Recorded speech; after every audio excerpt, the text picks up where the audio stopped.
Hello students.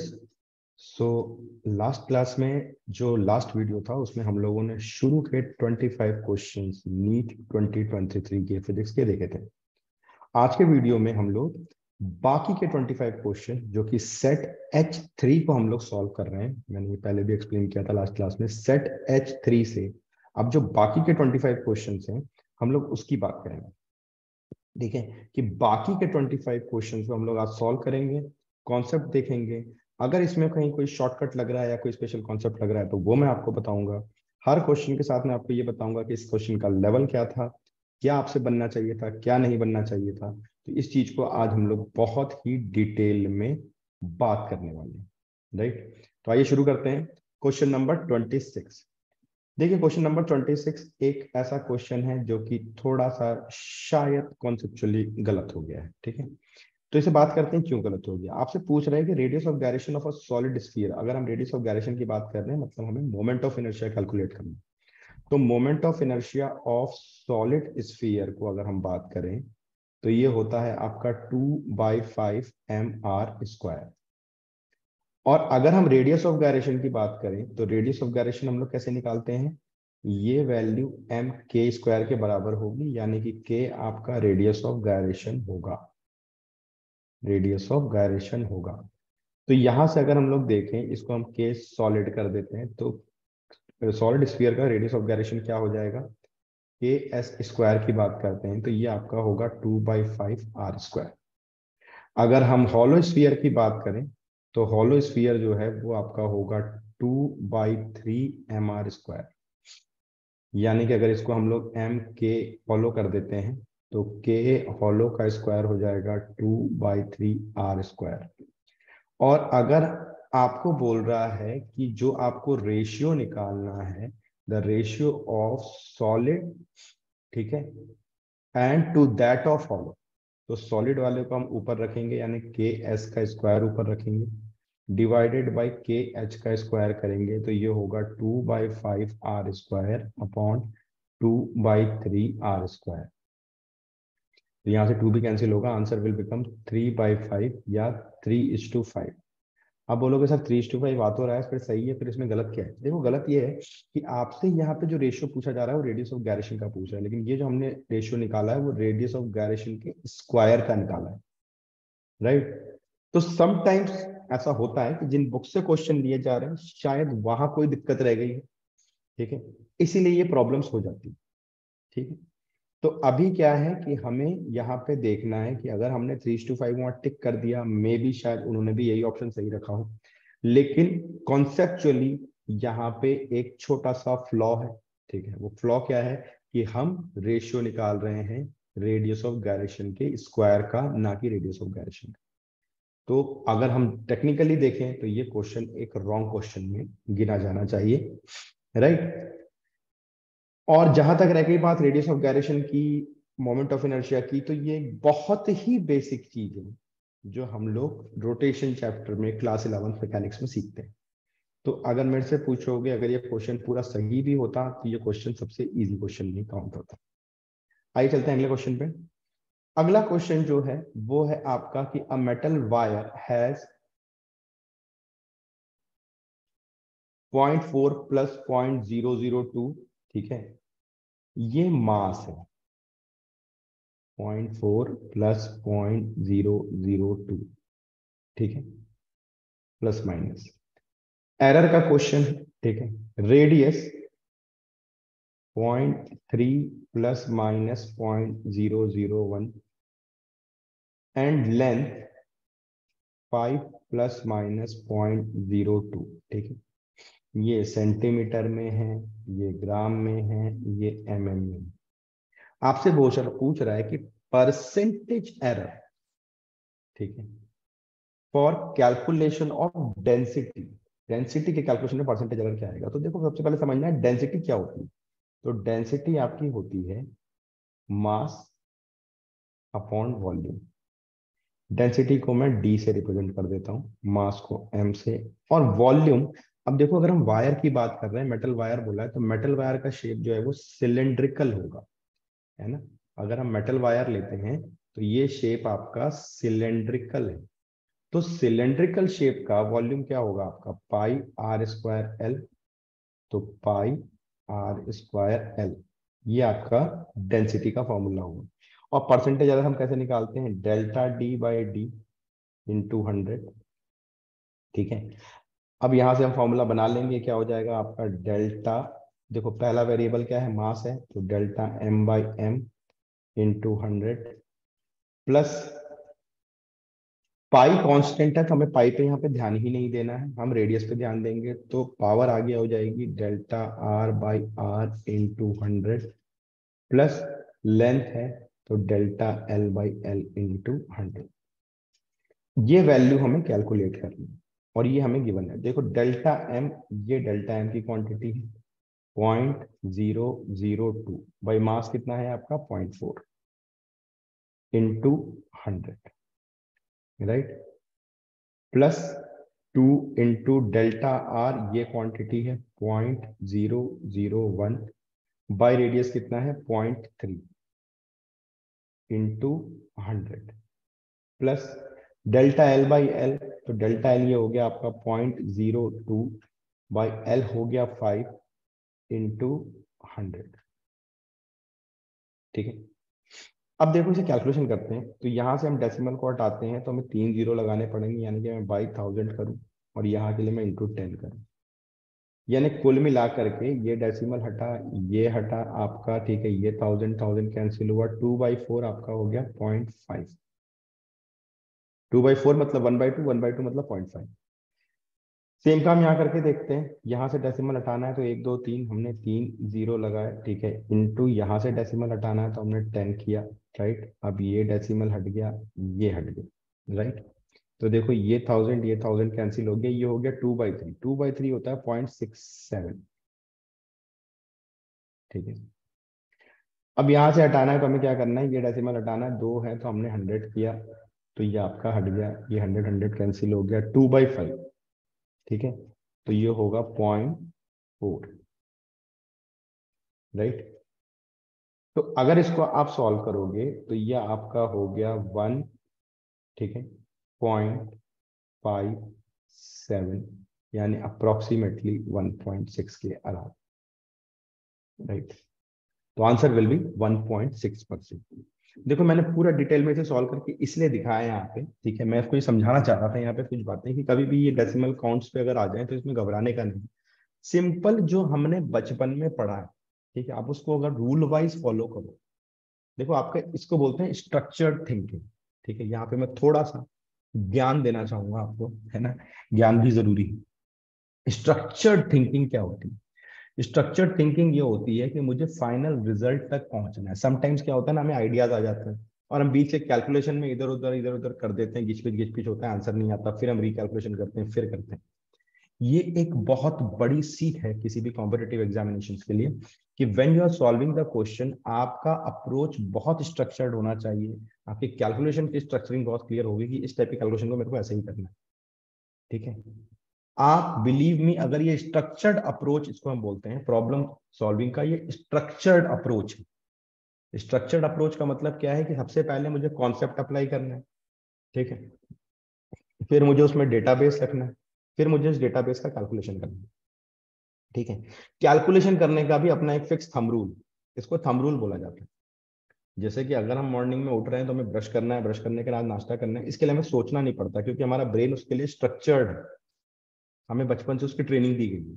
Same ऐसी ही training आपका part होना चाहिए, ठीक है, आपके कॉम्पिटिटिव एग्जाम प्रिपरेशन का। जब आप ऐसी ट्रेनिंग से काम करते हो तो उसमें क्या होता है, कि आपको कैलकुलेशन भी करना आना चाहिए, कि वो स्ट्रक्चर्ड कैलकुलेशन कैसे हो।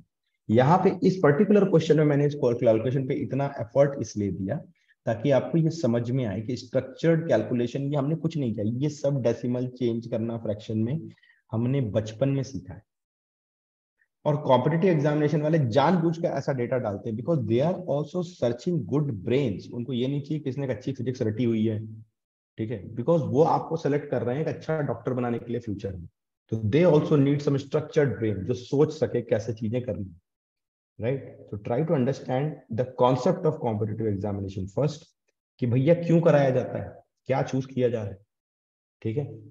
और हमें उसके लिए कैसे तैयार होना है, तो you are surely going to get the good result, right. आइए चलते हैं अगले क्वेश्चन पे, देखते हैं हम लोग क्वेश्चन नंबर 28। ये एक बेसिक फंडामेंटल क्वेश्चन है। हाँ, एक चीज हमने लास्ट क्वेश्चन में डिस्कस नहीं करी, सॉरी। अगर आप मेरे से पूछोगे तो मैं बोलूंगा अगेन ये एक इजी क्वेश्चन है, इसे मैं मॉडरेट भी नहीं बोल रहा, इजी बोल रहा हूँ, क्योंकि ये एरर का थंब रूल है, एरर के क्वेश्चन ऐसे ही सॉल्व होते हैं, ठीक है। फिर हम बात कर रहे हैं यहाँ पे, ये सिंपल गॉस लॉ की बात कर रहा है कि भाई अगर आपका ई डॉट डी एस जो होता है, ये होता है फ्लक्स, तो फ्लक्स की वैल्यू 0 है। तो यहाँ बिल्कुल दिमाग नहीं लगाना है, फ्लक्स की वैल्यू 0 है, इसका मतलब किसी भी क्लोज सरफेस में फ्लक्स की वैल्यू 0 है। और फ्लक्स आपका इलेक्ट्रिक फील्ड यानी कि फील्ड लाइन पे बेस्ड कॉन्सेप्ट है। तो जितनी फील्ड लाइंस आपकी अंदर आ रही हैं उतनी ही फील्ड लाइन यहाँ से बाहर जा रही है। अब ये इतनी ही फील्ड लाइन अंदर क्यों आ रही है, उतनी फील्ड लाइन बाहर क्यों जा रही है, इसके रीजन अलग हो सकते हैं, ठीक है। इसके लिए चार्ज डिस्ट्रीब्यूशन कैसा है वो समझना पड़ेगा, that we can not comment on unless until हमारे पास रियल सिनेरियो है। लेकिन हाँ, इतना पक्का है कि किसी भी क्लोज सरफेस का अगर फ्लक्स 0 है, जितनी फील्ड लाइंस अंदर आ रही हैं, जितनी फ्लक्स लाइन एंटर कर रही है, उतनी ही फील्ड लाइंस बाहर जा रही है। तो ऑप्शन नंबर सी है। बहुत बेसिक फंडामेंटल पे डिजाइन क्वेश्चन है इलेक्ट्रोस्टैटिक गॉस लॉ का, ठीक है। तो ये आपका एक इजी क्वेश्चन है। आगे चलते हैं। अब देखो ये एक क्वेश्चन है, ठीक है। इसे हम नीट के एग्जाम की बात कर रहे हैं, ठीक है, तो इसे मैं मॉडरेट बोलूंगा, ठीक है। लेकिन मैं आपको एक चीज बताऊं, देखो ये शायद मैंने लास्ट वीडियो में भी बोला था कि जिस ये सर्किट वाले जो प्रॉब्लम होते हैं ना, इनकी खूब प्रैक्टिस करना जरूरी है, क्योंकि ये हमारे टाइम सेवर्स होते हैं, यानी इनमें कोई बियॉन्ड कॉन्सेप्ट नहीं जाता। अगर आपने प्रिपरेशन के टाइम पे इसकी खूब प्रैक्टिस करी हुई है, इसके शॉर्टकट सीखे हुए हैं, ठीक है, तो बड़ा ही आराम का काम है, मतलब कॉन्सेप्चुअली आप क्लियर हो, ठीक है। देखो यहाँ पे मैं आपको एक चीज करके दिखाता हूँ, इस सर्किट को मैं दोबारा रीड्रॉ कर रहा हूँ यहाँ पे, ठीक है। भाई 10 वोल्ट की बैटरी मेरी यहाँ लगी है ना, आर ओम है, ये 400 ओम है, यहाँ पे हमारा गैल्वेनोमीटर लगा हुआ है, ठीक है, और यहाँ पे आपका 2 वोल्ट की बैटरी लगी हुई है, ठीक है। ये प्लस है, ये माइनस है, ये प्लस है, ये माइनस है, ये 10 वोल्ट की बैटरी लगी है, राइट। अब अगर मैं यहाँ से बात करूँ कि आपको बोल रहा है कि गैल्वेनोमीटर डिफ्लेक्शन शो नहीं कर रहा, मतलब गैल्वेनोमीटर से कोई करंट नहीं जाएगी। कब नहीं जाएगी भाई, यहाँ का पोटेंशियल ड्रॉप 2 वोल्ट है, यहाँ का पोटेंशियल ड्रॉप भी 2 वोल्ट। इसका मतलब ये जो रेजिस्टेंस आर है, इसका ड्रॉप कितना होना चाहिए, 2 वोल्ट होना चाहिए, और गैल्वेनोमीटर से तो करंट जा ही नहीं रही। समझ रहे हैं सर, गैल्वेनोमीटर से तो करंट जा ही नहीं रही, तो मेरी सर्किट जो है सिंपल कुछ ऐसी हो गई ना कि ये 400 ओम है, और ये आपका आर है, और ये आपका 2 वोल्ट का ड्रॉप है इसके अक्रॉस, आर के अक्रॉस। सिंपल है ना, आर के अक्रॉस मेरा 2 वोल्ट का ड्रॉप है। तो अगर आर के अक्रॉस 2 वोल्ट का ड्रॉप है, और आपको पता है अब ये सीरीज में है, करंट खाली इधर ही जा रही है, वोल्टेज पता है, ठीक है आपको, तो आपका 2 वोल्ट का ड्रॉप आर के ऊपर है, और ये सीरीज में कनेक्टेड है, 10 वोल्ट की बैटरी है, इसका मतलब 8 वोल्ट ही बच गया ना मेरे पास, 8 वोल्ट का ड्रॉप जो है वो 400 ओम से। तो यहाँ मुझे देखो रेजिस्टेंस पता है, वोल्टेज पता है, तो V is equal to I R, Ohm's law है, तो I होगा V बाई आर। तो V की वैल्यू कितनी हो गई आपकी, 8 वोल्ट हो गई, ठीक है। करंट रेजिस्टेंस कितना हो गया आपका, 400 हो गया, तो ये मेरी करंट पता चल गई, राइट। ये जो है मेरा करंट पता चल गया। और यहाँ पे भी देखो आपका क्या हो जाएगा, V is equal to I R, अगर आप लगाते हो I की वैल्यू क्या हो जाएगी, V बाई आर, V कितना है, 2 बाई आर। अब ये करंट तो सीरीज में सेम है ना, मतलब ये 400 ओम के साथ जो आपने करंट निकाली 8/400 is equal to 2/R, right. And हमें यही चीज समझनी है, ठीक है। आपने जो 400 के साथ में निकाली है करंट की 2/R जो है भाई, 2 वोल्ट यहाँ पे ड्रॉप है ना आर के अक्रॉस, यही तुमने डिसाइड किया। अच्छा यही समझना है, देखो इस क्वेश्चन में इंपॉर्टेंट यही, कैलकुलेशन क्या है वो तो बाद में बात करेंगे, क्वेश्चन में जो इंपॉर्टेंट पार्ट है वो यही है कि भाई आर के अक्रॉस जो आपका वोल्टेज है वो 2 वोल्ट का है, ठीक है, ये रेजिस्टेंस के अक्रॉस। अगर इसके अक्रॉस देखो, ये आपको समझ में आ गया, इसको नोडल एनालिसिस बोलते हैं हम लोग, ये शॉर्टकट मेथड होता है, ठीक है। अदरवाइज आप किरचॉफ लॉ लगाओगे कंफ्यूज होगे ना, मुझे सेकंड सर्किट पे ध्यान ही नहीं देना, यहाँ कुछ नहीं हो रहा सर, ये 2 वोल्ट यहाँ था, यहाँ पे भी 2 वोल्ट है, तभी वो कंडीशन होगी कि आपका गैल्वेनोमीटर के अक्रॉस करंट ना जाए। और गैल्वेनोमीटर अगर डिफ्लेक्शन शो नहीं कर रहा है, इसका मतलब उससे कोई करंट नहीं जा रही। तो वो गैल्वेनोमीटर डिफ्लेक्शन शो नहीं कर रहा है, ये यही बोलने का मतलब है कि करंट नहीं जा रही, राइट। तो आपने क्या किया, ये वोल्टेज मेरे को 2 वोल्ट का मिल गया, मतलब इसके अक्रॉस 2 वोल्ट मिल गया, तो 2 वोल्ट मिल गया। तो करंट आई अगर जा रही है तो करंट आई की वैल्यू कितनी हो जाएगी, V by R, V is equal to I R. तो आई की वैल्यू हो गई वी बाई आर, तो यानी ये 2/R हो गई। और अगर मेरा मैं बात करूं कि भैया 2 वोल्ट का पोटेंशियल ड्रॉप इसके अक्रॉस है, तो बच गया 10 वोल्ट की तो बैटरी लगी थी, सर्किट तो कुछ ऐसी हो गई। तो 8 वोल्ट का ड्रॉप मेरा 400 ओम के आसपास, ठीक है। तो 400 ओम पे अगर 8 वोल्ट का ड्रॉप है तो 8/400 वोल्टेज बाई रेजिस्टेंस, ठीक है, इज इक्वल टू 2/R। तो आर की वैल्यू कितनी हो गई, 2 × 400/8, ठीक है, सिंपल। तो 2 4 तो ये हो गया आपका 100 ओम। तो रेजिस्टेंस की वैल्यू निकल गई। देखो मैंने इस क्वेश्चन में जब कॉन्सेप्ट को 2 बार 3 बार रिपीट किया, क्यों किया, क्योंकि नोडाल एनालिसिस एक शॉर्टकट मेथड है। जब आप हमारे वीडियो पे जाओगे करंट इलेक्ट्रिसिटी में, ऐसे बहुत से सर्किट्स मैंने सॉल्व करके दिखाए, और मैंने हमेशा हर सर्किट को कोशिश करी है आपको ये सिखाने की कि ये क्वेश्चन 10 सेकंड में कैसे बनता है, 15 सेकंड में कैसे बनता है। एंड बिलीव मी, कि आपका जेई का एग्जाम हो, नीट का एग्जाम हो, सर्किट बेस्ड प्रॉब्लम आपके 10 से 15 सेकंड में ही सॉल्व होते हैं। यू नीड अ प्रैक्टिस, थोड़ा सा आप इस पे प्रैक्टिस करोगे, 2 से 3 राउंड, आप मान के चलो सर्किट के प्रॉब्लम जो है वो 10 से 15 सेकंड में ही सॉल्व होते हैं, ठीक है। पैनिक नहीं करना है, राइट, ये आपको समझना है, आपको पैनिक नहीं करना है। आपको किरचॉफ लॉ लगाने में, इसमें उसमें नहीं जाना है। बहुत प्लेन प्रॉब्लम्स आते हैं और बहुत प्लेन सॉल्यूशंस है। नोडाल एनालिसिस, ये नाम ध्यान रखना, मैंने पहले ही बोल दिया क्वेश्चन मॉडरेट है, नोडाल एनालिसिस। बट अगर आपने ये नोडाल एनालिसिस पढ़ी हुई है, ठीक है, यानी किरचॉफ लॉ को किसी और एंगल से भी देखा हुआ है, तो बिलीव मी हर क्वेश्चन सर्किट का, कितना भी टफ, कितनी भी कॉम्प्लिकेटेड सर्किट हो, सर 10 से 15 सेकंड, इसके ऊपर टाइम नहीं जाना, राइट। कॉन्सेप्ट से लेकर के सॉल्यूशन के स्ट्रक्चरिंग तक में 10 से 15 सेकंड का टाइम लगता है, ठीक है, इसके ऊपर काम नहीं जाता, right. So this is all about this question. Now let's get to the next part. Next question पे चलते हैं हम लोग। ये क्वेश्चन आपका बोलता है कि potential energy of spring, spring की पोटेंशियल एनर्जी होती है हाफ के एक्स स्क्वायर। इजी क्वेश्चन है, इससे इजी क्या मिलेगा, ठीक है।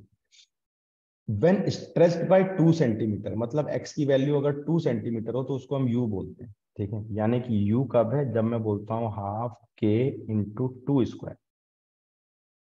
अब बोल रहा है यू डैश हो गया जब हाफ के इंटू 8 स्क्वायर कर रहे हैं, स्ट्रेचिंग कर दी 8 सेंटीमीटर तक।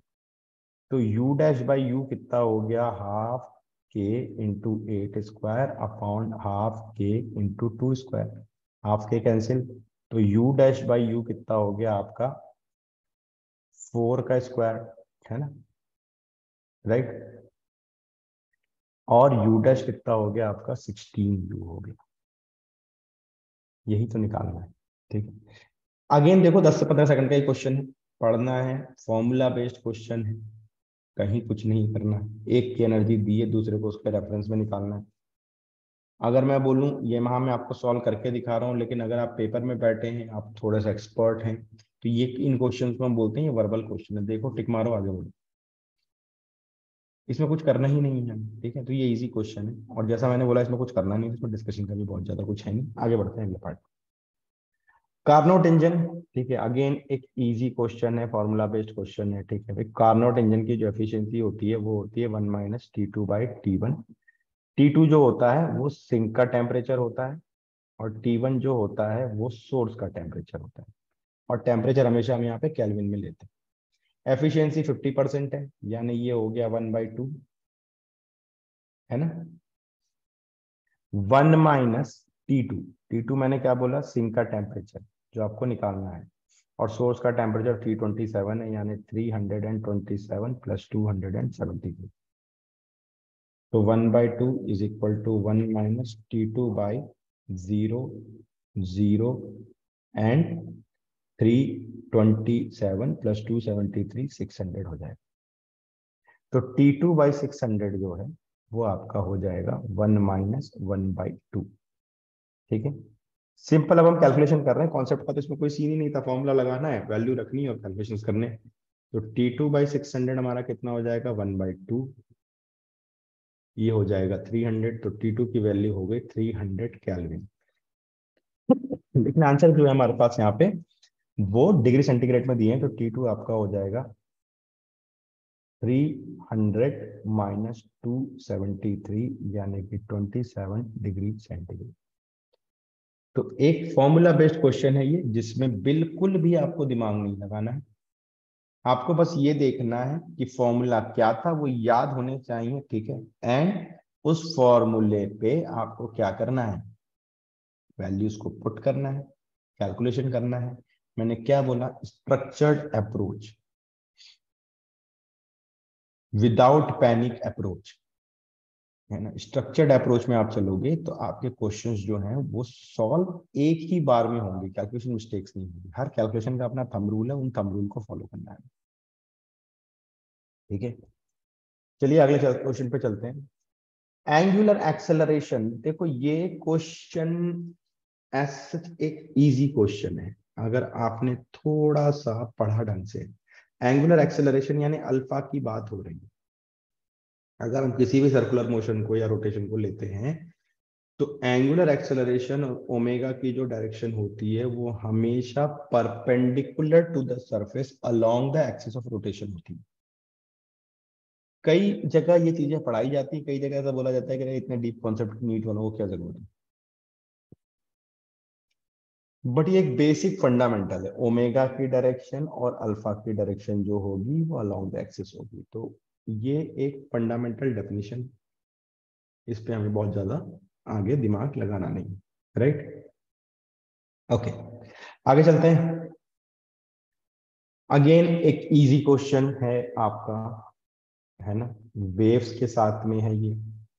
ऑर्गन पाइप का क्वेश्चन है, बोल रहा है एक ओपन पाइप है, ठीक है, ये हमारी ओपन पाइप है और ये एक क्लोज्ड पाइप है। इनकी फंडामेंटल फ्रीक्वेंसी हमें पता करनी है, ये मेरी फंडामेंटल फ्रीक्वेंसी होगी, है ना। दोनों की फंडामेंटल फ्रीक्वेंसी का मैंने डायग्राम बना दिया यहाँ पे। ये पढ़ा हुआ क्वेश्चन है, थंब रूल है, हमने रटा हुआ है। जिनको रटा हुआ है एक बार में टिक मारेंगे। ओपन एंड एंटी नोड है, नोड है, एंटी नोड है, ठीक है, एंटी नोड है, नोड है। ये डिस्टेंस आपका λ/2 हो गया, ये डिस्टेंस आपका λ/4 हो गया, ठीक है।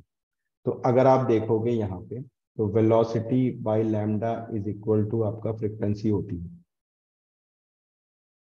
अब यहाँ पे देखो λ/2 जो है वो ट्यूब लेंथ के बराबर है, यानी λ2L हो गया।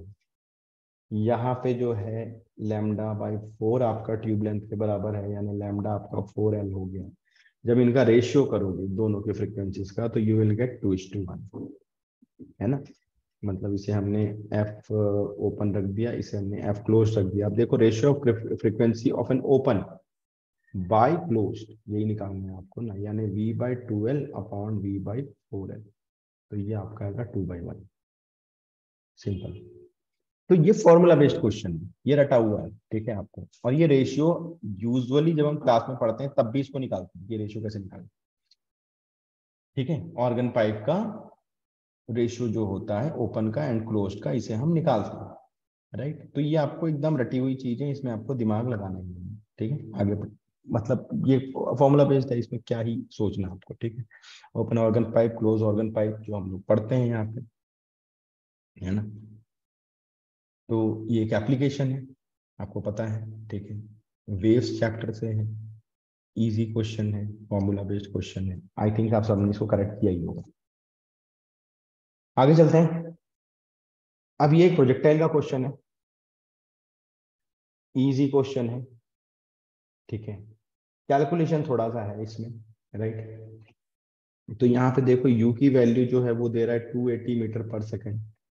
एंगल थीटा जो है दैट इज 30 डिग्री, और आपसे पूछ रहा है maximum height HM, right. U² sin² θ/2g, ठीक है, ये आपसे पूछा जा रहा है। तो HM की वैल्यू कितनी हो जाएगी, U² मतलब 280 का स्क्वायर इंटू sin²30/2g। तो 280 इंटू 280 इंटू 1/4 2। अब यहाँ पे जो g है वो 9.8 लेना है, राइट। 8 1 भी नहीं, 8 लेना है आप। जब इसे आप कैलकुलेट करोगे तो you will get exactly 1000 metre. ध्यान रखना यहाँ पे जी क्वेश्चन में ही दिया हुआ है कि आपको 9.8 लेना। अगर आपने जी 10 ले लिया तो आपका ये आंसर जो है वो 980 मीटर आई थिंक सा आपका आएगा, ठीक है। तो अगर आपने जी 10 लेके भी कैलकुलेट कर लिया तो भी कोई इशू नहीं, बिलीव। ठीक है, 980 आ रहा है, 9.8 के हिसाब से अप्रोक्सीमेटली नियर बाई को आप टिक कर सकते हैं। तो देखो जहां क्वेश्चन में आपका लिखा रहे ना कि 9.8 आपको लेना है और आपको थोड़ी सी डिफिकल्टी फील हो रही है जी को 9.8 लेके सॉल्व करना है, ऐसा लग रहा है कि ज्यादा करना पड़ेगा, तो आप 10 लेके सॉल्व कर लो। अप्रोक्सीमेटली जो नियर बाई आंसर होगा उसे आपको टिक करना, राइट। और यहाँ पे देखो आंसर्स का वेरिएशन भी देखो, 1000, 3000, 2800, 2000, मतलब आपके पास में स्कोप है ये जज करने का कि मेरा आंसर कहाँ आएगा। तो 980 आ रहा है, उसका नियर बाई 1000 होगा, ठीक है। तो इसका मतलब आंसर होगा मेरा 1000 metre. Formula based question, projectile motion का फॉर्मूला रटा हुआ है, वैल्यू पुट करनी है, आंसर निकालना, कुछ भी स्पेशल नहीं है। Next again this is a formula based question. आपको बोल रहा है कि the electric dipole placed at an angle of 30 degree with electric field. Electric field की वैल्यू दे रहा है 2 × 10⁵ न्यूटन पर कूलम, ठीक है। थीटा की वैल्यू दे रहा है 30 डिग्री। टॉर्क एक्सपीरियंस आपको बोल रहा है 4 न्यूटन मीटर। डायपोल के केस में टॉर्क जो होता है वो होता है पी ई साइन थीटा।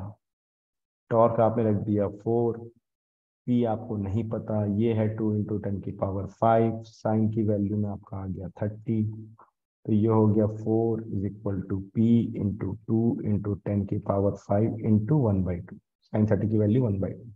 तो यहाँ से जो आपका डाइपोल मोमेंट है वो आ गया 4 × 10⁻⁵, है ना, कूलम मीटर। अब डाइपोल मोमेंट क्या होता है आपका, चार्ज इंटू उनके बीच का लेंथ। तो लेंथ आपको बोल रहा है 2 सेंटीमीटर है, तो 2 × 10⁻² = 4 × 10⁻⁵। तो Q हो गया 2 × 10⁻³ कूलम, या लिख सकते हैं हम 2 मिली कूलम। इजी क्वेश्चन, ठीक है, फॉर्मूला बेस्ड क्वेश्चन है, फॉर्मूले पे वैल्यू रखनी है और वैल्यूज निकालनी। कुछ भी इसमें ऐसा नहीं है जहां पे आपको किसी एक्स्ट्रा एफर्ट की जरूरत पड़ रही है, ठीक है। तो डाइपोल पे समटाइम्स बहुत टफ क्वेश्चन भी बनते हैं, बट ये जो पर्टिकुलर क्वेश्चन आपको मिला है ये बहुत ही इजी क्वेश्चन, राइट। तो यहाँ पर जो हमें ध्यान रखना होता है ऐसे क्वेश्चन में, मैं बार बार हर क्वेश्चन के साथ, आज के मेरे इस वीडियो का सॉल्यूशन के साथ एक दूसरा गोल जो है वो ये है, आपके दिमाग में ये फिट करना कि हमारा जो सॉल्यूशन हम बनाते हैं, ठीक है। देखो एक तो चीज है मैं सॉल्यूशन बता के आपको बता दूं ये क्वेश्चन ऐसे बना, ये क्वेश्चन ऐसे बना। दूसरा मैं आपको ये सिखाऊं कि ये आपको पता है, इसमें ऐसा नया कुछ भी नहीं है। अगर आपने ये क्वेश्चन वहां पे किया है तो पहली चीज तो आपको ये पता होना चाहिए कि आपने कितने टाइम पे किया। सपोज करो ये क्वेश्चन आपने कर लिया आधे मिनट के अंदर, 30 सेकंड के अंदर वहां पे, मतलब क्वेश्चन पढ़ने का स्टार्ट, मतलब क्वेश्चन नंबर 35 उनने पढ़ना शुरू किया, वहां से लेके फाइनल आंसर तक पहुंचने में मुझे आधा मिनट का टाइम लगा, 30 सेकंड या 40 सेकंड, ठीक है, इतना टाइम लग रहा है, या चलो 1 मिनट भी लगा, then I will say it is a good approach, ठीक है। मैंने क्वेश्चन पढ़ा, अच्छा देखा, क्यों, क्योंकि फॉर्मूला बेस्ड क्वेश्चन है। क्वेश्चन पढ़ते पढ़ते ही आपको पता चल जाएगा मेरा फॉर्मूला, जैसे आपने टॉर्क पढ़ा, टॉर्क होता है पी साइन थीटा, आपको रटा हुआ। क्वेश्चन पढ़ा, फॉर्मूला हमें पता था, फॉर्मूला हमने लगाया, आंसर फाइनल निकाल दिया, ठीक है ना। अब यहां से हमें वही कहानी फिर से मैं आपको दोहराऊंगा कि स्ट्रक्चर्ड अप्रोच होना चाहिए कैलकुलेशन का भी, ठीक है। यू विल सी, अगर आपके दिमाग में कैलकुलेशन की स्ट्रक्चरिंग बहुत अच्छी, बहुत टाइम सेव करते हो एग्जाम में, और कॉन्फिडेंस लेवल ऑटोमेटिकली बढ़ता है। तो एक इजी क्वेश्चन इलेक्ट्रोस्टैटिक डाइपोल से था, ठीक है, आगे बढ़ते हैं।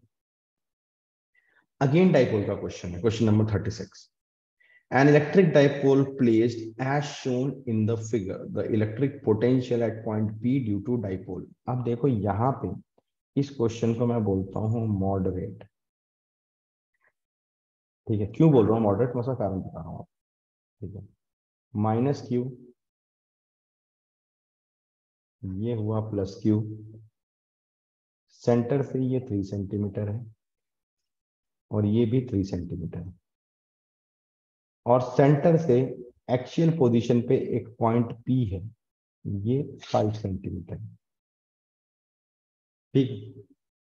अब मुझे इस पी पॉइंट पे पोटेंशियल निकालना, ठीक है।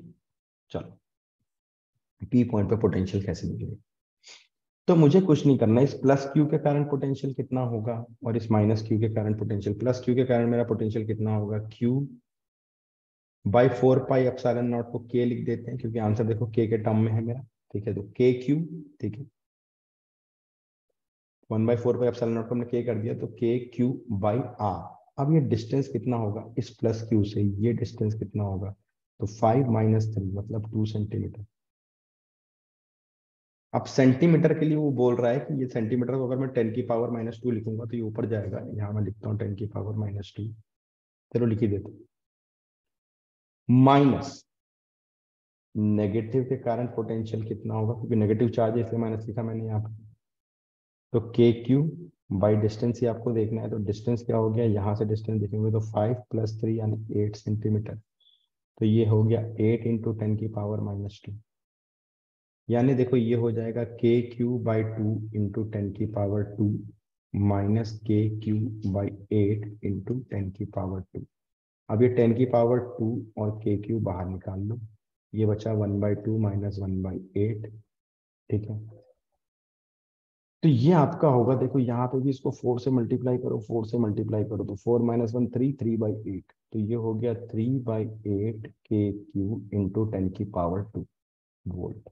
अब देखो 3/8 के क्यू और आपको आंसर 10/2 पे मल्टीपल में आना ही था, मेरा आंसर हो गया 3/8 के क्यू, ठीक है। ये तो मैंने सोल्यूशन बताया। अब आते हैं बात की, मैंने इसे मॉडरेट क्यों बोला, मैंने मॉडरेट इसलिए बोला क्योंकि जब हम डाइपोल पढ़ते हैं तो उसका पोटेंशियल हम डिराइव करके दिखाते हैं क्लास में, लेकिन समटाइम्स बच्चों का ये रहता है कि अरे सर एमसीक्यू तो है, वहां डेरिवेशन थोड़ी आनी है ना, हम तो फॉर्मूला रट लेंगे फाइनल वाला जो रिजल्ट आएगा। बट अगर आपको यहाँ पे डाइपोल का फॉर्मूला याद है तो आप समझ लो ये क्वेश्चन आप नहीं बना पाओगे अगर आपको अप्रोच नहीं पता तो। और सेम यही अप्रोच होता है जब हम वहां पे क्वेश्चन को मतलब जब हम वहाँ फॉर्मूला डिराइव करते हैं डाइपोल का एक्चुअल पॉइंट पे जब पोटेंशियल निकालते हैं तो इसी तरीके से हम शुरू करते हैं, ठीक है। याद करो ऐसे ही तो निकालते हैं ना, ये माइनस क्यू है, ये प्लस क्यू है, ये डिस्टेंस ए हो गया, ये डिस्टेंस ए हो गया, ये डिस्टेंस आर हो गया, ठीक है। तो क्यू के कारण potential Q by 4 pi epsilon not. अब ये आर माइनस, मान लो यहाँ पे कोई पी पॉइंट है ना मेरा, तो आर माइनस ए, ठीक है, minus Q by 4 pi epsilon naught R plus A. और इसको आखिरी में सॉल्व करके हम एक फॉर्मूला बना देते हैं, ठीक है, कि भैया मेरा फॉर्मूला हो जाएगा P by 4 pi epsilon naught R square. जो पोटेंशियल होता है डाइपोल के केस में वो इक्वेटोरियल पे 0 होता है और एक्सियल पे होता है P/4 pi epsilon naught R square. तो अगर आप इस फॉर्मूले को डायरेक्ट यूज करके निकालना चाहोगे तो गड़बड़ हो जाएगा, मामला निकलेगा नहीं। हम थोड़ा एक कदम पीछे से, जैसे हमने डायरेक्ट, क्योंकि आपको डायग्राम दिया है इस क्वेश्चन में और वो दिया ही कुछ इस सेंस में कि आप इसको लगाओ, ठीक है। आप कॉन्सेप्ट लगाओ, यहाँ पे कॉन्सेप्ट लगाएंगे तो 30 मिनट, सॉरी 30 सेकंड, और अगर कहीं गड़बड़ किया तो फिर ये क्वेश्चन हाथ से निकल भी सकता है, इसलिए मैंने इसे मॉडरेट बोल दिया, ठीक है। आप इसे टफ की कैटेगरी में भी रख सकते हैं, मॉडरेट टू टफ, मतलब मॉडरेट से टफ की तरफ जा रहा है क्वेश्चन। क्यों टफ बोल रहा हूँ मैं इसको, क्योंकि यहाँ कॉन्सेप्ट से काम करना है। देखो है तो बड़ा इजी सॉल्यूशन, लेकिन अगर आप कॉन्सेप्ट से चल रहे हो तो इजी है, अगर आपने कॉन्सेप्ट में गड़बड़ कर दी, कुछ आपने सिर्फ फॉर्मूला रटा हुआ है, बार बार समझा रहा हूँ। That is why I always say structured approach in study, अगर वो है तो सब कुछ सही, अगर वो नहीं तो गड़बड़ होगा मामला, ठीक है। चलिए आगे चलते हैं अगले क्वेश्चन पे। Two thin lenses are of same focal length F, ठीक है, इसका भी एफ है और इसका भी एफ है ना, ये भी एफ ये भी एफ। तो क्या हो जाएगा, 1/f equivalent is equal to 1/f1 plus 1/f2, तो 1/f माइनस 1/f मतलब 0, तो f इक्वलेंट इज इंफिनिटी, ठीक है। ये एक इजी क्वेश्चन है और मैं बोलूँ ये क्वेश्चन में नहीं है, इसे आप पढ़ के टिक कर सकते हो, क्योंकि जब आपने ये चैप्टर पढ़ा होगा, रे ऑप्टिक्स लेंसेज को पढ़ा होगा, तो ये सब क्वेश्चन तो हम क्लास में सॉल्व करते हैं। टीचर इसको बताते समय आपको कॉम्बिनेशन ऑफ लेंस में फटाफट कराता है कि एक दो कॉन्वेक्स हैं तो क्या होगा, दो कॉन्केव हैं तो क्या होगा, एक कॉन्वेक्स कॉन्केव सेम लेंथ के आगे तो क्या होगा। इस तरह के केसेस तो क्लास में डिलीवर होते हैं, तो ये आपके नोट्स में ही रहेंगे। तो इसे हम एक इजी क्वेश्चन मानते हैं, बहुत ही बेसिक फंडामेंटल क्वेश्चन है, इसमें कुछ भी नया नहीं है डिस्कस करने। तो इसलिए हम इस पे ज्यादा टाइम वेस्ट नहीं करेंगे, हम सीधे चलेंगे आगे अगले क्वेश्चन की तरफ। अगला क्वेश्चन फिर से रे ऑप्टिक्स का है और लेंस का है, लेकिन ये क्वेश्चन एक अच्छा क्वेश्चन है। इसे मैं टफ क्वेश्चन बोलूंगा अगर आपको ढंग से पता है। ठीक है, यहाँ पे ये बोल रहा है कि साहब इधर भी पानी है, इसको रीड्रॉ कर लो। ठीक है, इधर पानी है, ठीक है, और जहाँ पे ये पानी है ये 1.6 है, जहाँ पे पानी है ये 1.6 है, और यहाँ पे ये 1.5 है। ठीक है, और जो आपका रेडियस ऑफ कर्वेचर है, ठीक है, ये दोनों ही जो उनका जो R1 और R2 है ये 20 सेंटीमीटर है। बोल रहा है फोकल लेंथ क्या होगा। बहुत सारी जगह ना कॉम्बिनेशन ऑफ 3 लेंस, ये लेंस वो लेंस ऐसा करके आपको समझाया जाएगा। आप बिलीव करो कुछ नहीं करने का है। ठीक है, बहुत ही आसान सा पार्ट है आपका, है ना। आपको ये समझना है कि यार मुझे कैसे निकालना है फोकल लेंथ। ठीक है, पहले आप ये समझो कि फोकल लेंथ हमेशा कैसे निकाला जाता है। जब फोकल लेंथ में रेडियस ऑफ कर्वेचर दिया हो, ठीक है, और आपका कॉम्बिनेशन ऑफ लेंस दिया हो, ठीक, तब हम लोग फोकल लेंथ कैसे निकालते हैं। आप इसको 3 सरफेस पे भी कर सकते हो, है ना। आप इसको ऐसा भी कर सकते हो कि यार ये ले लो,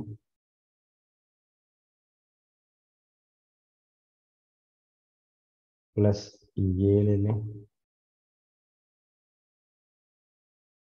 प्लस ये ले लो, ऐसा।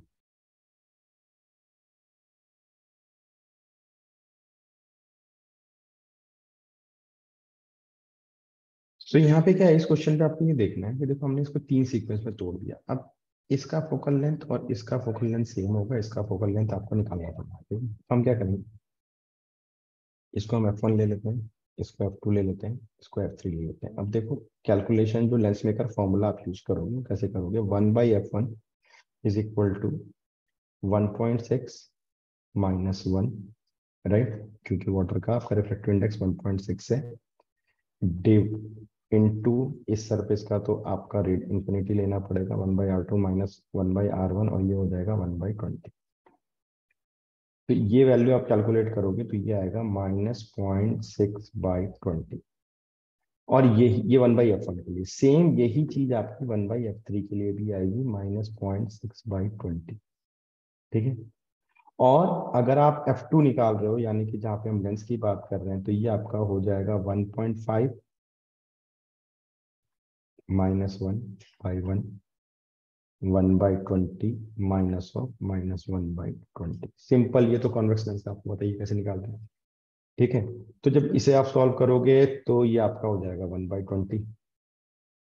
तो यानी कि आपका क्या हो गया, -0.6/20। नेट फोकल लेंथ क्या हो जाएगा, 1/F is equal to 1/F1 plus 1/F2 plus 1/F3। तो इसको मैं यहाँ पे सॉल्व कर रहा हूँ, -6/20 प्लस 1/20 -0.6/20, यही होगा।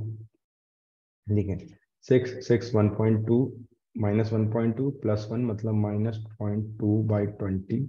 ठीक है, ये हो गया 1/F की वैल्यू। तो ये 1/F इज -1/100, या फोकल लेंथ आप करोगे तो कितना हो जाएगा आपको, -100 सेंटीमीटर। बहुत बेसिक फंडामेंटल क्वेश्चन है। ठीक है, ऐसा कुछ डिफिकल्ट पार्ट नहीं, बट मैंने इसे टफ इसलिए रखा है क्योंकि ये कॉम्बिनेशन ऑफ लेंस समटाइम्स थोड़ा सा ट्रबल मेकिंग होता है स्टूडेंट्स के लिए, उतना आपको नहीं आता कि कैसे सेग्रीगेट करना है। हमने इसे 3 लेंस में तोड़ दिया और तीनों का हमने कंबाइन करके नेट फोकल लेंथ निकाला है। ठीक है, ये रे ऑप्टिक्स का क्वेश्चन है। ठीक है, बिलीव मी बहुत टफ नहीं है, लेकिन मैंने इसे फिर भी कंपैरेटिवली इस पेपर में जो क्वेश्चन आए उनके देखो, इजी और टफ जो है ना, फिर अगेन डिपेंड करता है, पर्सन टू पर्सन भी डिपेंड करता है, पेपर टू पेपर भी। आज हम इस पेपर को डिस्कस कर रहे हैं, तो इस पेपर के रेफरेंस पे हम बात करेंगे जो बाकी क्वेश्चन है उसके कंपैरिजन में। हाँ ये टफ है, क्योंकि यहाँ पे आपको 3 लेंस में ब्रेक करना, कैसे उसका रिफ्रैक्टिव इंडेक्स रखते हैं, कहाँ नेगेटिव पॉजिटिव रखते हैं, ठीक है, साइन कन्वेंशन, बहुत सारी चीजें आपको ध्यान रखनी है। अगर मैं इसके ये पेपर के कंपैरिजन में टफ है, लेकिन इजी इस सेंस में है क्योंकि इस टाइप के क्वेश्चन हम रे ऑप्टिक्स को प्रैक्टिस करते समय कॉम्बिनेशन ऑफ लेंस के करते ही करते हैं। क्योंकि कॉम्बिनेशन ऑफ लेंस हमें पता होता है कि एक क्वेश्चन चाहे वो जेई हो चाहे नीट हो आता ही आता है। ठीक है, बट हाँ पेपर के कंपैरिजन में इसे टफ मानेंगे। सो ये इस क्वेश्चन का सॉल्यूशन। लॉजिक गेट है आपका, ठीक है। लॉजिक गेट का क्वेश्चन बहुत ही इजी है, ठीक है। देखो यहाँ पे मैं आपको यही बताता हूँ कि मान लो इसका इनपुट ये है, इनका इनपुट ये है, तो यहाँ पे मुझे ए बार मिलेगा, यहाँ पे मुझे बी बार मिलेगा, ठीक है, और यहाँ पे मुझे ए बार बी बार पूरे का बार मिलेगा। तो आपको इसका ट्रुथ टेबल अगर बनाना है, ठीक है, बिल्कुल सिंपल है। आप पहले ए बी के ऑप्शंस रखोगे, फिर आप ए बार निकालोगे, फिर आप बी बार निकालोगे, फिर आप ए बार और बी बार निकालोगे, और फिर उन दोनों के बार का बार निकालोगे, ठीक है। दो नॉट गेट है, एक नैंड गेट है, इनका हमने लॉजिक लगाया हुआ है, ठीक है, और कुछ भी नहीं किया। अब हम इसे करना चालू करते हैं, 0 0 0 1 1 0 एंड 1 1। अब पहले ए का बार लिख लेते हैं, तो 1 1 0 0, ये हो जाएगा 1 0 1 0। बी का बार, ए बार बी बार इसे मल्टीप्लाई करते हैं तो 1 0 0 0, ठीक है, और इसका बार निकालेंगे तो आपका 0 1 1 1। तो देखो ये सेम कॉम्बिनेशन आपको इस फोर्थ ऑप्शन में दिखाई दे रहा है, ठीक है। वहां पे आपको ए बी और final result Y, Y is equal to जो होता है। तो लॉजिक गेट एक सिंपल सा गेट का आपका स्ट्रक्चर्ड है, ऐसी प्रॉब्लम हर साल आते हैं, आपको पता है एक क्वेश्चन होता है लॉजिक गेट का, और इसमें कुछ भी नहीं करना होता, आपको सिंपल ट्रुथ टेबल लिखनी लिखनी होती है, ठीक है। इसमें कुछ भी ज्यादा एक्सप्लेन करने का नहीं, कुछ बताने का नहीं है, राइट। तो बस इसे आपको देखना है और सॉल्व करना है, ठीक है। इजी क्वेश्चन है, क्योंकि अगर आपने लॉजिक गेट पढ़ा है तो इस तरह के क्वेश्चन आप सॉल्व करते ही हो। गेट पहचानना आपको डायग्राम से ध्यान रखना, ये आपका नैंड गेट का ऑप्शन है, ठीक है। चलो, द रेजिस्टेंस, अब देखो यहाँ पे again the resistance of platinum wire at 0 degree centigrade is 2 ohm and 6.8 ohm at 80 degree centigrade, ठीक है। R is equal to R naught 1 plus alpha delta T. एक ही इक्वेशन एक ही लाइन में आपको सारी लिखनी है। आर की वैल्यू आपको दे रखा है 6.8, ये आपका दे रखा है 2 1 प्लस अल्फा आपको निकालना है, और डेल्टा टी आपका कितना हो जाएगा 80 माइनस 0 मतलब 80, ठीक है। आप डायरेक्ट इसे करोगे तो ये आपका बन जाएगा 3.4 is equal to 1 plus alpha into 80, ये हो जाएगा 2.4 is equal to alpha into 80, ठीक है, और ये हो जाएगा 2.4 बाई 80, या इसको लिख सकते हो 24/8 इंटू 10 इंटू 10, तो ये हो गया 3 इंटू 10 की पावर -2 पर degree centigrade. Formula based question है, इजी क्वेश्चन है, कहीं दिमाग नहीं लगाना। टेम्परेचर का थर्मल कोफिशिएंट के हिसाब से जो एक्सपेंशन होता है उसके बेसिस पे ये बेस्ड है। टेम्परेचर बढ़ाते हैं तो रेजिस्टेंस आपका बढ़ेगा, ठीक है। नॉर्मल कंडक्टर्स की हम बात कर रहे हैं, और फॉर्मूला आपको लगाना और आंसर पाना है, इसमें कहीं दिमाग लगाने की आपको जरूरत नहीं है, ठीक है। ये क्वेश्चन अगेन एक अच्छा क्वेश्चन है, इसे मैं टफ क्वेश्चन की कैटेगरी में रखूंगा। अगर आपको कॉन्सेप्ट पता है तो एक लाइन का है, और मैं आपको इसे कॉन्सेप्ट से ही सॉल्व करके यहाँ पे दिखाऊंगा, ठीक है। देखो आपको बोल रहा है कि हॉरिजॉन्टल ब्रिज है ना, एक हॉरिजॉन्टल ब्रिज है, ये ब्रिज है, और इस ब्रिज के नीचे रिवर है, ठीक है, और इस ब्रिज के ऊपर से एक स्टूडेंट ने एक पत्थर को, ठीक है, वर्टिकली अपवर्ड फेंका, इधर फेंका 4 मीटर पर सेकेंड, तो ये पत्थर ऐसे घूमता हुआ नीचे गिरा पानी में, और इसके 4 सेकंड के बाद इसने इस पानी को स्ट्राइक किया, मतलब ऊपर फेंकने के 4 सेकंड के बाद, मतलब टोटल टाइम ऑफ फ्लाइट जो है वो क्या है आपकी 4 सेकंड, ठीक है।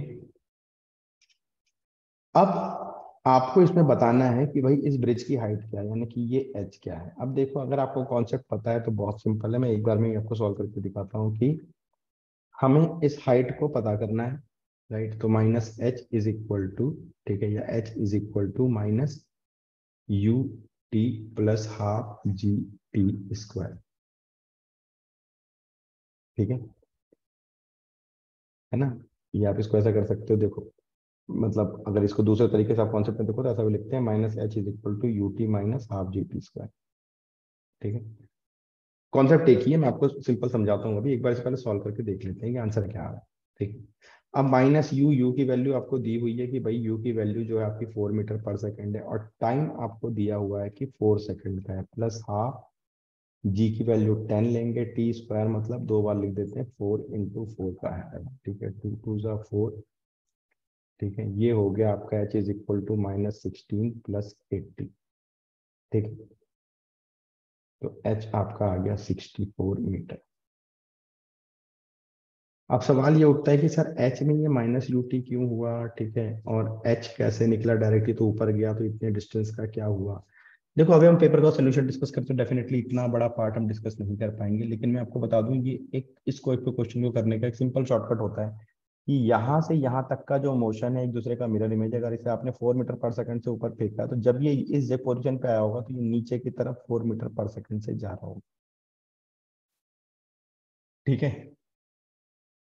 तो इसे हम एक कॉन्सेप्ट से ऐसा जो कॉन्सेप्ट होता है इसे हम डिजाइन करते हैं, ठीक है। और जब आप इसे आप मेरी वीडियो में देख सकते हो, मोशन की जो वीडियो है हमारी उसमें आप जाके चेक कर सकते हो, यूट्यूब चैनल पे भी हमारे चेक कर सकते हो, हमारे ऐप पे भी डाउनलोड करके कर सकते हो। वहां पे आपको पता चलेगा कि मैंने इस चीज को डिराइव करके दिखाया कि ये -h is equal to U T minus half G T square क्यों होता है, क्योंकि हम रेफरेंस पॉइंट जो है ग्राउंड को रख रहे हैं, या रेफरेंस पॉइंट जो है हम, जैसे अभी क्या है, जैसे इस चीज को अगर हम ले रहे हैं तो रेफरेंस पॉइंट में यहाँ पे रख रहा हूँ ग्राउंड पे, और यहाँ से जहां से आपका मोशन शुरू हो रहा है ये 4 मीटर पर सेकंड, जो मैंने बोला कि पॉइंट ए और पॉइंट बी जो है एक दूसरे के मिरर इमेज को क्रिएट करेंगे। वो क्यों करते हैं ये मैंने आपको पूरा उस वीडियो में आप जाके देखेंगे, पूरा ड्राइव करके दिखाया कि ये कैसे होता है, ठीक है। तो अगर आप इसे ध्यान से देखेंगे तो आप समझेंगे। अब देखो बात वही है कि क्वेश्चन टफ है, लेकिन अगर आपको ये कॉन्सेप्ट पढ़ाया गया है क्लास में, आपने इसे सीखा है, इसे प्रैक्टिस करी है, तो आपके लिए क्वेश्चन 10 सेकंड का पढ़ते ही आपको समझ में आएगा ये वाला कॉन्सेप्ट करना है यहाँ। बट हाँ, इस लेवल तक पहुंचने के लिए हर क्वेश्चन 30 सेकंड में सॉल्व हो, आपको थोड़ा सा एफर्ट तो डालना पड़ेगा, राइट। मतलब थोड़ी प्रैक्टिस आपकी बेटर होनी चाहिए।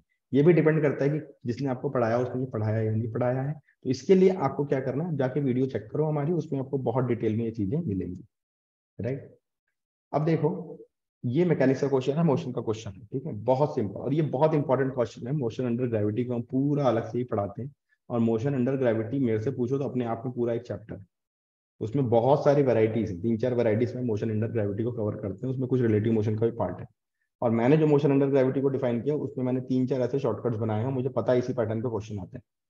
तो उन शॉर्टकट्स को आपको क्या करना है, ध्यान में रखना है, और हर क्वेश्चन के हिसाब से उसको अप्लाई करना है। डेफिनेटली हर क्वेश्चन 30 सेकंड में, ये तो मैं हमेशा बोलता हूँ, नीट का हो जेई का हो, फिजिक्स का हर क्वेश्चन 30 सेकंड के ऊपर जाता ही नहीं, जाने का ही नहीं, सवाल ही नहीं उठता।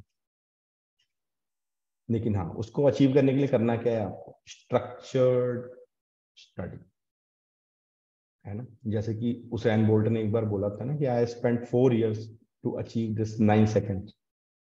तो वो 9 सेकंड ओलंपिक में दौड़ने के लिए उसने 4 साल की प्रैक्टिस करी थी, वो भी बहुत ही अलग अलग क्रिएटिव तरीके से, ताकि वो 9 सेकंड को अचीव कर सके।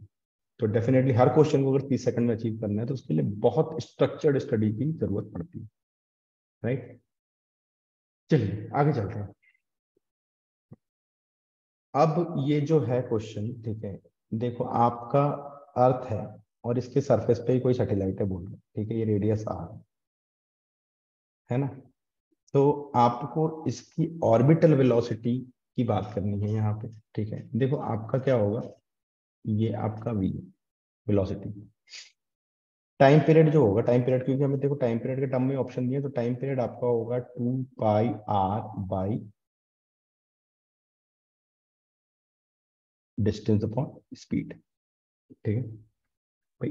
2πr डिस्टेंस ट्रेवल करेगा एक कंप्लीट रिवॉल्यूशन में, तो अगर उसे वी वेलोसिटी से कर रहा है तो टाइम पीरियड क्या हो गया, डिस्टेंस अपॉन स्पीड।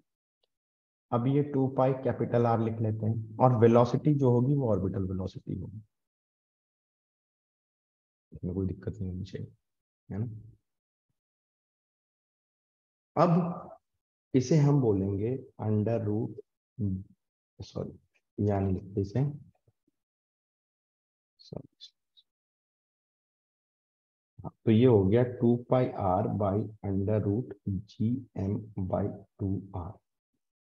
ठीक है। अभी कुछ भी हमें अंदर बाहर कुछ नहीं करना, तो ये हो गया आपका 2πr √2r/gm।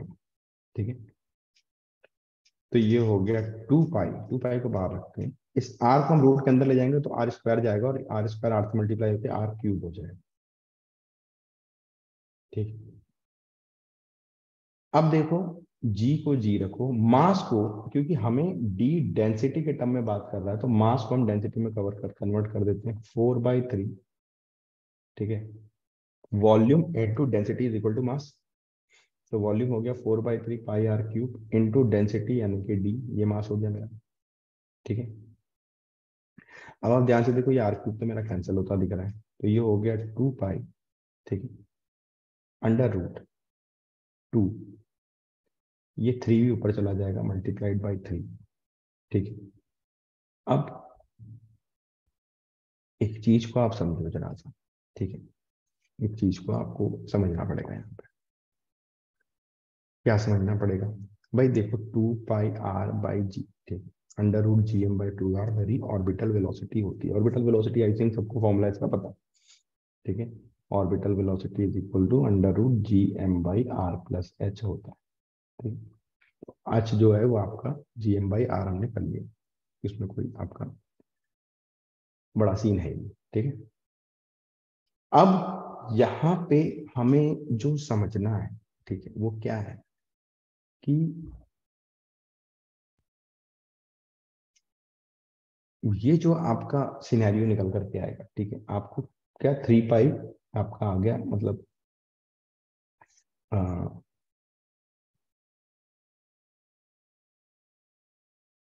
इसको अगर हम स्पाइक, चलो एक मिनट, इसको हम बाद में बात करते हैं। ठीक है, अभी थोड़ा सा इसको पहले और सॉल्व कर लेते हैं। तो ये 2 × 3 चला गया। ठीक, अब नीचे क्या बच गया, नीचे बच गया भैया आपका ये 4 है। ठीक है, ये आपका जी है ना, सॉरी यहाँ पे ना आपका ये 2r नहीं होगा, ये r होगा ना, ये 2 नहीं रहेगा, इसे हम हटा देते हैं क्योंकि r हमें 0 पे निकालना है। मैंने शायद ऊपर और r डिस्टेंस ले लिया थोड़ा सा। ठीक है, इसे हम r कर लेते हैं। ठीक, तो ये 2 नहीं रहेगा आपको, राइट। अब देखो तो हमारा ऊपर 3 रह गया, ये 3 ऊपर चला जाएगा, ये 4 हो गया, ये 5 हो गया। ठीक है, और d हो गया, हमारा इतना बच गया मामला। अब ये t इज इक्वल टू आ गया, तो अगर मैं स्क्वायरिंग कर लूँ तो रूट हट जाएगा, तो टी स्क्वायर, अब ये चीज तो स्क्वायर में कन्वर्ट होगी, तो ये हो जाएगा 4 π² × 3 divided by 4g πd, right. तो देखो आपका यहाँ से 1 पाई कैंसिल हो गया, ये 4 कैंसिल हो गया, तो आपका बच गया 3 π/gd, जिसकी वैल्यू हमको पूछ रहा है। तो ये किसके बराबर दिख रही है हमें, टी स्क्वायर के। तो ये आंसर हो जाएगा T square. I am very sorry, ठीक है, मैंने एक्चुअली ये और आर डिस्टेंस पर ऑर्बिटल वेलोसिटी ले ली थी, एक्चुअली उस अर्थ के सरफेस पे मैंने बाद में देखा था, सरफेस ऑफ अर्थ। ठीक है, अब यहाँ पे आपको क्या पता होना चाहिए, पहली चीज तो ये पता होना चाहिए कि जो gm/r+h है, ये ऑर्बिटल वेलोसिटी होती है, ये फॉर्मूला आपको याद होना चाहिए। ठीक है, h की वैल्यू यहाँ पे 0 है क्योंकि on the surface of earth की बात कर रहे हैं, तो on the surface of earth क्या हो जाएगा, ये gm/r हो जाएगा, h आपका 0 हो जाएगा। ठीक है, हाइट हम लेके नहीं जा रहे वही, और आपका बाकी फिर हमने कॉन्सेप्ट लगाया कि भैया टाइम पीरियड चाहिए, तो डिस्टेंस अपॉन स्पीड जो होगा वो आपका टाइम है। ठीक है, हाँ, लेकिन अगर मेरे से पूछोगे तो मैं फिर बोलूंगा कि ये क्वेश्चन आपका टफ है। ठीक है, on consideration with the paper, और नॉर्मल भी अगर बात करोगे तो मॉडरेट तो है। ठीक है, मतलब अगर थोड़ा पेपर टफ भी हो तब भी ये क्वेश्चन मॉडरेट लेवल पे आएंगे, उससे इजी नहीं होंगे। लेकिन जिस लेवल पे ये पेपर आपका आया हुआ है उस लेवल के हिसाब से ये क्वेश्चन इस पेपर का टफ क्वेश्चन। ठीक है, जिसमें आपको थोड़ा सा पेशेंटली काम करना होगा, राइट। चलो, तो ये ग्रेविटेशन का था, टफ क्वेश्चन में कंसिडर्ड है। ठीक है, और किस तरीके से इसको निकालना है ये मैंने आपको करके दिखाया। ठीक है, आगे बात करते हैं अगले।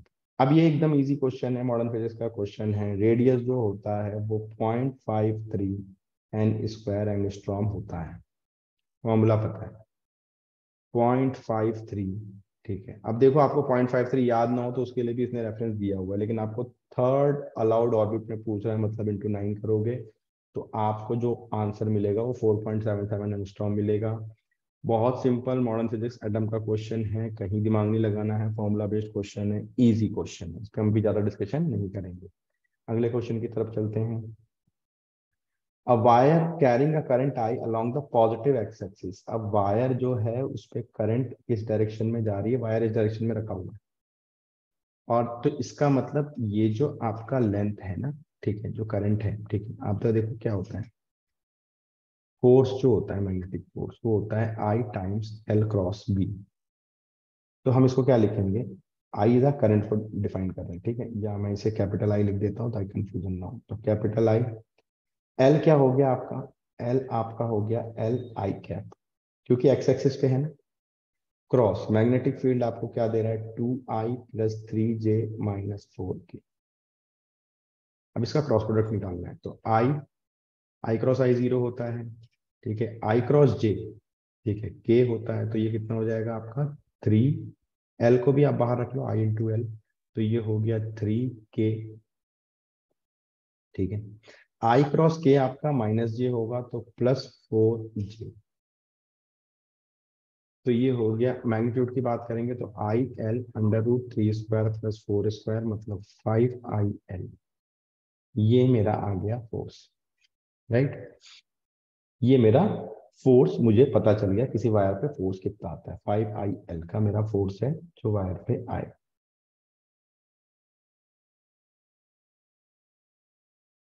ठीक है। तो ये मुझे पता चल गया कि अब हम मैग्नेटिक फील्ड ले रहे हैं, है ना, हम मैग्नेटिक फील्ड ले रहे हैं, मैग्नेटिक फील्ड का फॉर्मूला लगाना है और वेक्टर कैलकुलेशन करना है। देखो लेकिन मैं फिर भी इस क्वेश्चन को मॉडरेट बोलूंगा, टफ तो नहीं है। क्यों मॉडरेट बोल रहे हैं इसे, एक तो क्रॉस प्रोडक्ट, क्रॉस प्रोडक्ट को याद रखने के लिए मैं आपको बता दूं, I J K, ये याद रखना बस, ठीक है। दूसरा formula exact, L cross B होता है, बी क्रॉस एल भी होता है, ठीक है। अब देखो क्या है, आई क्रॉस आई तो जीरो होता है, क्रॉस प्रोडक्ट में आपको पता है सेम अपने साथ ही क्रॉस प्रोडक्ट है तो जीरो है, तो आई क्रॉस जे के, एरो के डायरेक्शन में पॉजिटिव, आई क्रॉस जे के बराबर होगा, ठीक है। सेकंड है आपका आई क्रॉस के, तो आई क्रॉस के एरो से अपोजिट जा रहे हो तो -J होगा, ठीक है। इस सर्कल को याद रखना, ना हो तो बना के देख लेना, अब 1 सेकंड 2 सेकंड लगेगा इसको बनाने में। अब मुझे ये फोर्स का वेक्टर वैल्यू मिल गई, इसका मैग्नीट्यूड निकालना है, तो पता है आपको जो इनके सामने कोफिशिएंट होते हैं मैग्नीट्यूड में क्या करते हैं, उनको स्क्वायर करके उनका रूट निकाल लेते हैं, तो 3² + 4² 5 के बराबर हो जाएगा, तो 5IL is the correct answer. Moderate question है, क्रॉस प्रोडक्ट का कॉन्सेप्ट बिल्कुल क्लियर होना चाहिए, तभी आप इस क्वेश्चन को बना पाएंगे। अगेन स्ट्रक्चर्ड थिंकिंग है, ठीक है, जैसे मैंने बताया ये सब स्ट्रक्चरिंग का पार्ट है, ये तो हम छोटे छोटे कैलकुलेशन के शॉर्टकट बताते हैं कि इक्वलिटी कैसे याद रखिए, ये स्ट्रक्चरिंग का पार्ट है। जितना ज्यादा आप स्ट्रक्चर्ड थिंकिंग में जाएंगे उतना ही ज्यादा आपके क्वेश्चन की एक्यूरेसी लेवल बढ़ती जाएगी, ठीक है। आइए बात करते हैं नेक्स्ट क्वेश्चन की। नेट इम्पिडेंस निकालना है आपको, देखो आपका इंडक्टेंस के केस में, अभी सबसे पहले हम ओमेगा निकाल लेते हैं। ओमेगा होता है आपका 2πf, एफ आपका 50 हर्ट्ज गिवन है, तो ये हो गया 2π × 50 मतलब 100π। एक्सएल आपका होता है ओमेगा एल, यानी 100π × 50/π × 10⁻³ क्योंकि मिली हेनरी में है, ठीक है। तो 100π × 50/π × 10⁻³ ठीक है। ओमेगा एल क्या है आपका, 2πf ओमेगा हो गया, 2π × f फ्रिक्वेंसी 50 हर्ट्ज है, यानी 100π हो गई। तो ओमेगा एल 50/π मिली हेनरी है, 50/π मिली हेनरी, ठीक है। पाई से pi cancel,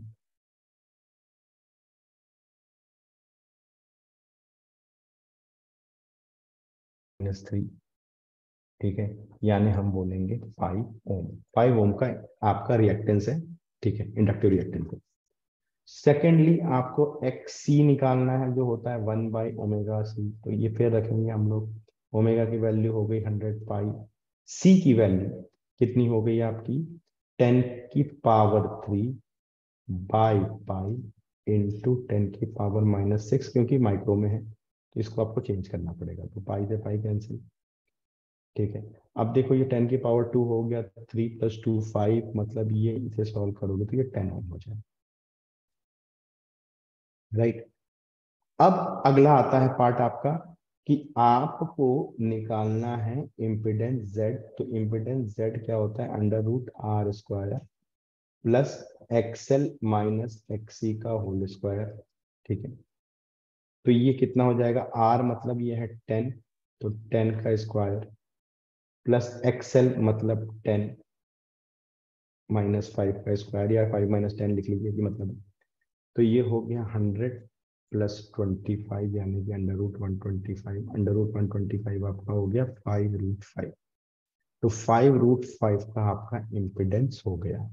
formula based question है, इजी क्वेश्चन है, स्ट्रक्चर्ड, जैसे मैंने अब यहाँ सॉल्व किया ना, कोई शॉर्टकट लेने की जरूरत नहीं यहाँ पे। जो मैसे मैंने सॉल्व किया आपको बिल्कुल वैसे ही सॉल्व करते जाना है, स्टेप बाय स्टेप। आप देखेंगे एंड में आपको बिल्कुल एक ही कैलकुलेशन में आप एग्जैक्ट रिजल्ट तक पहुंचेंगे, 5√5। ठीक है, तो 5√5 का यहाँ पे क्या है आपका इम्पीडेंस है। ठीक है, 5√5 का आपका इम्पीडेंस है। ठीक है, क्लियर होना चाहिए, ये चीज बहुत इजी है, एसी करंट का क्वेश्चन है, फॉर्मूला बेस्ड क्वेश्चन है। यहाँ पे हमें एलसीआर सर्किट दी हुई है, ठीक है, इसे एलसीआर सर्किट बोलते हैं। एलसीआर सर्किट का इम्पीडेंस हमें पता है, √R² plus XC minus XC का होल स्क्वायर होता है। ठीक है, फॉर्मूले आप जितने अच्छे आपको याद होंगे, आपको स्ट्रक्चरिंग पता होगी, क्वेश्चन पढ़ के कैसे करते हैं, ठीक है, उतना ज्यादा आपके लिए काम इजी होता जाएगा। ठीक है, आइए 46 क्वेश्चन पे चलते हैं। ठीक है, धीरे धीरे हम एंड की तरफ बढ़ रहे हैं। 10 रजिस्टर हैं, सबका रेजिस्टेंस R है, connected in series to a battery of EMF E। ठीक है, अब देखो 10 रेजिस्टेंस को अगर आपने सीरीज में कैलकुलेट जोड़ दिए, ये 10 रेजिस्टेंस है। ठीक है, R रेजिस्टेंस है सबका, और ऐसे टोटल कितने हैं आपके पास में, 10 है। तो सीरीज में टोटल रेजिस्टेंस कितना हो जाएगा, 10R हो जाएगा। ठीक है, तो करंट कितनी हो जाएगी आपकी, I सीरीज वाली करंट निकाल लेते हैं। तो V/R, EMF E है, V/R, R मतलब 10। अगर इनको आपने पैरेलल में कनेक्ट कर दिया, 10 रेजिस्टेंस है R, ठीक है, इनको आपने पैरेलल में कनेक्ट कर दिया, ठीक है, 10 रेजिस्टेंस है, तो रेजिस्टेंस कितना हो जाएगा, R/10 हो जाएगा। ये आपको पता होना चाहिए, जब भी हम पैरेलल में कनेक्ट कर रहे हैं तो जितने नंबर, अगर सेम रेजिस्टेंस को पैरेलल में कनेक्ट कर रहे हैं तो जितने नंबर ऑफ रेजिस्टेंस है उससे रेजिस्टेंस को डिवाइड कर दीजिए, वही नेट रेजिस्टेंस होगा। ठीक है, राइट, R/10 हो जाएगा। अब अगर मैं आई पैरेलल की बात करूं तो ये हो जाएगा E/R/10। ठीक है, मतलब 10E/R। ठीक है, अब बात ये है कि भाई पैरेलल की करंट IP है ना, और सीरीज की करंट IS का रेशियो क्या है, तो दोनों को डिवाइड कर देते हैं, 10E/R और E/10R। तो देखो ये R कैंसिल, E कैंसिल, ये 10 ऊपर जाएगा, 100 हो जाएगा। यानी I पैरेलल की वैल्यू जो है वो 100 टाइम्स ऑफ I सीरीज आ रही है। ठीक, तो पूछ रहा है आपसे इंक्रीज्ड बाय n टाइम्स, अब कोई कितने टाइम्स बढ़ा है ये देखने के लिए हमेशा हमें दोनों इक्वेशन को डिवाइड करना होता है। ये बहुत सिंपल थंब रूल्स है कैलकुलेशन की। स्ट्रक्चर्ड थिंकिंग आपको एक हमेशा एज प्रोवाइड करेगी बेटर कैलकुलेशन के लिए। ठीक है, तो आपको क्या करना है, स्ट्रक्चर्ड होकर के काम करना है। भाई कितने टाइम्स बढ़ा या रेशियो क्या है, इसका मतलब एक ही होता है, कितने टाइम्स बढ़ा, तो आपको रेशियो निकाल के काम कर लीजिए। ठीक है, तो आपका क्या हो जाएगा, जो आपका पैरेलल सर्किट है वो सीरीज की 100 टाइम्स। ठीक है, अब आते हैं डिफिकल्टी लेवल पे, बात करते हैं क्वेश्चन कैसा था, डिफिकल्ट था, इजी था। जी सर इजी था, इसमें कुछ भी ऐसा नहीं था जो आपको नहीं पता था, जो आप नहीं निकाल सकते। ठीक है, तो इसे हम लोग इजी की कैटेगरी में रखेंगे। अगले क्वेश्चन पे चलते हैं। ठीक है, एक कार के ऊपर में फ्लोर पे आपने कोई रख दी, बॉडी रख दी, और उस बॉडी को हिलना नहीं है, कार में कितना एक्सेलरेशन हो सकता है, ये एक्सेलरेशन μg के बराबर होता है, ये याद रखो शॉर्टकट। अब ये कहाँ से आया, एक्सेलरेशन μg होता है, आप हमारा वीडियो जाकर के देखिए। ठीक है, सूडो फोर्स इन फ्रिक्शन पे पूरा वीडियो है। ठीक है, मैंने अलग अलग केसेस बनाए हुए हैं कि बॉडी कार के ऊपर रखी तो क्या होगा, दो बॉडीज रखी तो क्या होगा। ठीक है, जो जेई के लिए भी, नीट के लिए भी गुरु मंत्र है, वहीं से ये सारे शॉर्टकट निकलते हैं। देखो वही हुसैन बोल्ट वाली बात है भैया, 3 साल लगाए हैं प्रैक्टिस में, ठीक है, इतने ज्यादा कि इस पर्टिकुलर दिन पे मैं अपनी रेस को 9 सेकंड में कंप्लीट कर लूँ। वही चीज है कि आपने पूरा साल लगाया है किसी चीज की पढ़ाई पे, ये सारे शॉर्टकट्स आपने बनाए हैं क्लास में बैठ करके, हम पास साथ जैसे हम अपने स्टूडेंट के साथ काम करते हैं तो हम ये शॉर्टकट्स बनाते हैं, कैसे आया, कहाँ से आया, कैसी कैलकुलेशन, ये सारा समझाते हैं। लेकिन एंड जिस दिन एग्जाम है उस दिन आपको कॉन्सेप्ट नहीं यूज करना, ये यूज करना है, मतलब क्वेश्चन पढ़ते ही आपको समझ में आना चाहिए, ये वाला यूज होगा। तो अगर ये पता है आपको तो क्वेश्चन वर्बल है, क्वेश्चन कितना हो जाएगा, म्यू की वैल्यू आपकी 0.15 है और जी की वैल्यू 10 है, मतलब एक्सेलरेशन 1.5 मीटर पर सेकंड स्क्वायर। क्वेश्चन पढ़ा और टिक मारा, काम खत्म। हम सारी मेहनत साल भर कॉन्सेप्ट से शॉर्टकट में कैसे कन्वर्ट होता है, कैसे शॉर्टकट आते हैं, इसीलिए करते हैं ताकि ऑन द एग्जाम डे हम इसे आराम से सॉल्व कर सकें। क्वेश्चन नंबर 48 देखो, ये एक साइन कर्व है। अब डेफिनेटली इस क्वेश्चन को अगर मेरे से पूछोगे तो मैं बोलूंगा ये मॉडरेट है, या आप इसे टफ भी बोल सकते हो क्योंकि यहाँ पे मैथ्स का बहुत ज्यादा यूज है, ठीक है। भाई टोटल आपका जो टाइम पीरियड है ना, टोटल आपका जो टाइम पीरियड है, देखो हम डिस्प्लेसमेंट है, एक्स डिस्प्लेसमेंट है और ये टाइम का ग्राफ दिया हुआ। तो क्या बोल रहा है, ये साइन का कर्व है, तो क्या हो जाता है, मैं सबसे पहले एम्पलीट्यूड होता है ए साइन ओमेगा टी। तो क्या होता है, ए साइन ओमेगा की वैल्यू होती है 2 पाई टाइम पीरियड इंटू टी। तो क्या हो जाएगा, ए की वैल्यू हो गई 1, देखो ये एम्पलीट्यूड, ये होती है हाइट, तो ये वैल्यू 1 हो गई।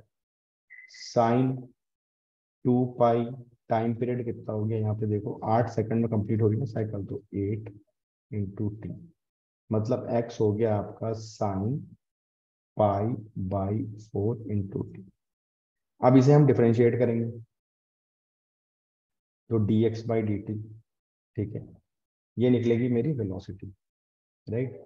क्या हो जाएगा, पाई/4 कॉस पाई/4 टू टी। फिर दोबारा डिफरेंशिएट करेंगे एक्सेलरेशन के लिए, dv/dt। तो क्या हो जाएगा, ये पाई/4 इंटू माइनस पाई/4 इंटू साइन पाई/4 टी। तो एक्सेलरेशन आपका हो गया -π²/16 साइन पाई/4 इंटू टी, ठीक है। तो maximum value at T is equal to 2 second पे हम बात कर रहे हैं, ठीक है। तो हमने टी इज इक्वल टू, देखो अब क्या बोला, acceleration of the particle T is equal to 2 second. T is equal to 2 second पे अपने को एक्सट्रीम पोजीशन पे है ना, वहां पे डिस्प्लेसमेंट मैक्सिमम है। डिस्प्लेसमेंट जब मैक्सिमम है एक्सट्रीम पोजीशन पे हो, तो एक्सेलरेशन की वैल्यू भी क्या होगी आपकी, मैक्सिमम होगी। तो साइन की मैक्सिमम वैल्यू 1 होती है, तो एक्सेलरेशन कितना हो गया, -π²/16। तो यहाँ पे क्या है, मैथ्स का बहुत ज्यादा यूज है, डिफरेंशिएशन है, सब कुछ है, साइन कर्व आपको पता होना चाहिए बहुत अच्छे से। देखिए मेरे लिए बोलना बहुत इजी कर, इजी क्वेश्चन है, 10 सेकंड में सॉल्व हो जाएगा, 15 सेकंड में सॉल्व हो जाएगा, ठीक है। लेकिन आई कैन अंडरस्टैंड कि जब हम नीट के एग्जाम की बात कर रहे हैं, हम बायोलॉजी इन मेजर्स की बात कर रहे हैं, तो मैथ्स के क्वेश्चन पे थोड़ा सा जहाँ डीप मैथ्स इन्वॉल्व है, आपको पता है ये तो 2-3 हमारे चैप्टर है। कौन कौन से, एसएचएम हो गया, वेव्स हो गया, एसी करंट हो गया, ठीक है, ईएम वेव्स हो गया, इसमें मैथ्स का इन्वॉल्वमेंट बहुत ज्यादा है, राइट। मतलब फिजिक्स के फंडामेंटल कॉन्सेप्ट कम है, मैथ्स ज्यादा है, डिफरेंशिएशन करना पड़ेगा, इंटीग्रेशन करना पड़ेगा, ठीक है। तो जहां पे मैथ्स का इन्वॉल्वमेंट ज्यादा है वो क्वेश्चन डेफिनेटली नीट के लेवल पर मुझे टफ मानेगा, क्योंकि यहाँ पे देखो आपको टाइम पीरियड नहीं पता, कुछ दिया नहीं है, मतलब आपको सब अपने आप ग्राफ देख करके डिसाइड करना है। तो डेफिनेटली पीसीएम के स्टूडेंट के लिए शायद ये इजी हो, ठीक है, बायो के लिए थोड़ा सा समटाइम्स चैलेंजिंग हो सकता है, राइट। सो इसे हम टफ क्वेश्चन बोलेंगे, एसएचएम का क्वेश्चन था, बट हाँ ऐसा नहीं है कि नहीं बन सकता, ठीक है, अगर आपने थोड़ी पढ़ाई अच्छी करी हो तो ये डेफिनेटली बन सकता है, ठीक है। नेक्स्ट बात करते हैं हम लोग, ठीक है। अगेन ये क्वेश्चन मैकेनिक्स का है और इसे मैं टफ क्वेश्चन बोलूंगा क्योंकि इसमें थोड़ा डीप लेवल का कॉन्सेप्ट इन्वॉल्व है। आपको बोल रहा है जी एक बड़ा सा प्लैनेट है, ठीक है, एक बुलेट यहाँ से आई और वो यू वेलोसिटी से घुसी, ठीक है, और 24 सेंटीमीटर उसने चल लिया, और 24 सेंटीमीटर बाद उसकी वेलोसिटी जो है वो u/3 हो गई, और फिर उसने कुछ डिस्टेंस कवर किया, है ना, x का, और इसके बाद इसकी फाइनल वेलोसिटी 0 है। ये है टोटल हिसाब किताब, ठीक है। तो देखो आपका क्या होता है कि चेंज इन काइनेटिक एनर्जी जो होगी, यानी फाइनल माइनस इनिशियल, ठीक है, ½ m u/3 का square minus ½ M U square, ये किसके बराबर होगा? वर्क डन के। वर्क डन कौन करेगा? रेजिस्टेंस फोर्स, तभी तो वेलोसिटी कम हो रही है। तो force into distance, distance is 24 centimetre. Second case में जब यहाँ से यहाँ एक्स जा रहे हो तब क्या हो जाएगा? ये हाफ एम यू बाई 3 का स्क्वायर, ठीक है, सॉरी,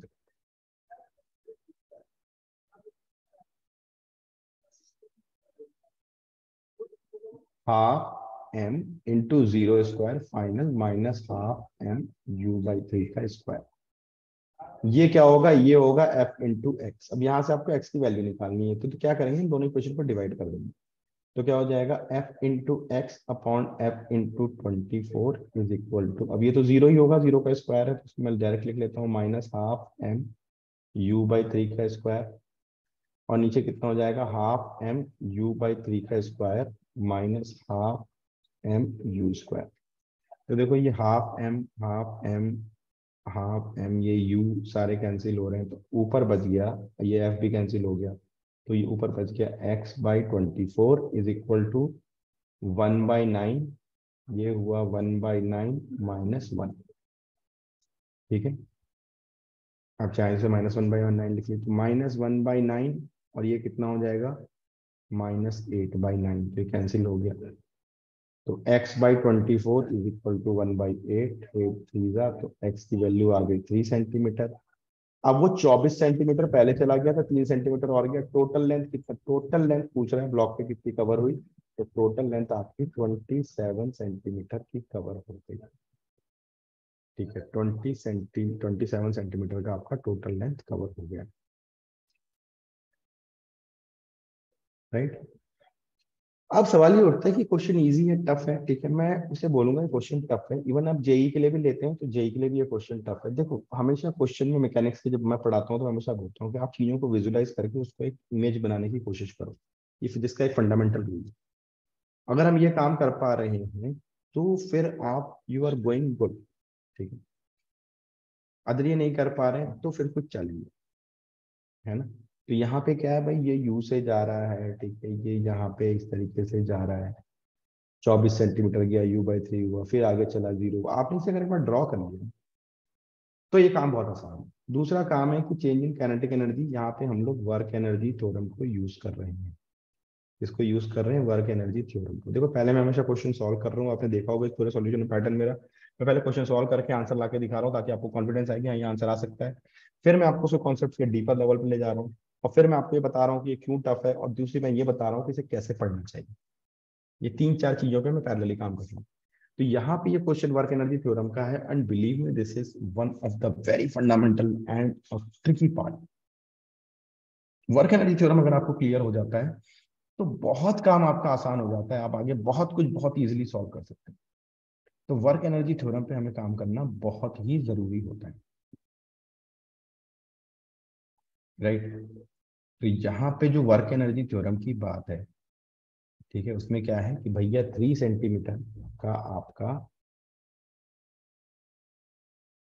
एडिशनल डिस्टेंस हुआ। वर्क एनर्जी थ्योरम से हमने क्या लगाया कि भाई change in kinetic energy is equal to work done होता है, ठीक है। हाँ डेफिनेटली जब आप क्वेश्चन करेंगे तो ऐसे क्वेश्चन हम करते हैं, ठीक है, क्लास में कराए जाते हैं क्वेश्चन, ये होते हैं। जब आपने वर्क एनर्जी थ्योरम पढ़ा होगा तो जरूर किया होगा। और इसको डिटेल में देखने के लिए आप हमारी वीडियो देखो, उसमें आपको बहुत डिटेल में मिलेगा कैसे कैसे करना है, कहाँ से क्वेश्चन करना है। इवन हमने इसकी डीपीपी बनाई हुई है खाली वर्क एनर्जी थ्योरम की, जिससे आप प्रैक्टिस करके बहुत एक्सट्रीम लेवल पे जा सकते हैं, राइट। अब बात करते हैं अपने लास्ट क्वेश्चन की, ठीक है, दैट इज क्वेश्चन नंबर 50। ये बोल रहा है very long conducting wire is bent in a semi circular shape from A to B shown in the figure. अब देखो मैं यहाँ पे आपको बताता हूँ, ये आपका कुछ वायर है, ठीक है, और इसके सेंटर पे आपको मैग्नेटिक फील्ड निकालनी है। इधर से करंट आई आई, इधर से करंट गई आई, ठीक है। इसको ले लो 1, इस वायर के कारण ले लो 2, इसको ले लो 3, ठीक है।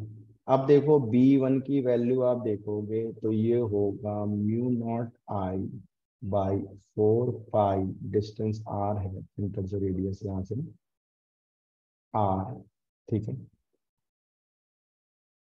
इतनी ही वैल्यू होगी वायर से, एक 90 एक 0, sin 90 प्लस sin 0 करोगे तो आपको मिलेगा μ0I/4 पाई। अब इससे अगर आप डायरेक्शन देखोगे तो ये डायरेक्शन इनवर्ड आएगी। आप घुमा के देख लो तमरू से, वायर के केस में जो हम करते हैं ना, वायर से घुमाओ तमरू घूमता हुआ ऐसे अंदर की तरफ जाएगा उसका। B2 की जो वैल्यू होगी, ठीक है, वो हो जाएगी mu naught I by 4R।